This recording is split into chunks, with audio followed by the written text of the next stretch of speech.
હોળીના તહેવારોને ધ્યાનમાં રાખીને વડોદરા રેલવે પ્રશાસન દ્વારા એક્સ્ટ્રા ટ્રેનો દોડાવીને મુસાફરો માટે વ્યવસ્થા ઊભી કરવામાં આવી છે। આજે ડીઆરએમ દ્વારા લીલી ઝંડી આપવામાં આવી છે।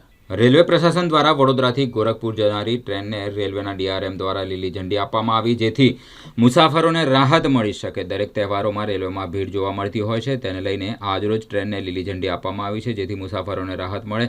આ કાર્યક્રમમાં રેલવેના અધિકારી પર ખાસ મોટી સંખ્યામાં ઉપસ્થિત રહ્યા હતા। ये जो भीड़ होती है होली में मार्च के महीने में, इसके लिए 3 स्टेशन जाने के लिए 14 स्पेशल गाड़ियाँ हम चला रहे हैं। जैसे आप देख रहे हैं अभी ये गोरखपुर जा रही है, एक महू जा रही है और एक जयपुर के लिए। तो 14 स्पेशल चला रहे हैं, उनमें से 5 चल चुकी है।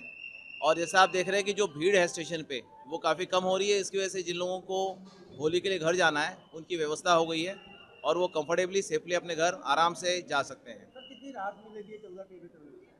कितनी 14 ट्रेनें चलने से कितनी राहत मिलेगी? इससे बहुत राहत मिलेगी। आप देखेंगे स्टेशन पे जो भीड़ थी, जो रोज़ की भीड़ है उससे क्लियर हो जा रही है। आप देखिए गाड़ी जो है फुल जा रही है, तो इसलिए जो 3-4 पे रेगुलर गाड़ियाँ उस पर जो एक्स्ट्रा भीड़ है, ज़्यादा की भीड़ थी, वो इस पर डाइवर्ट हो गई, लोग आराम से जा सकते हैं।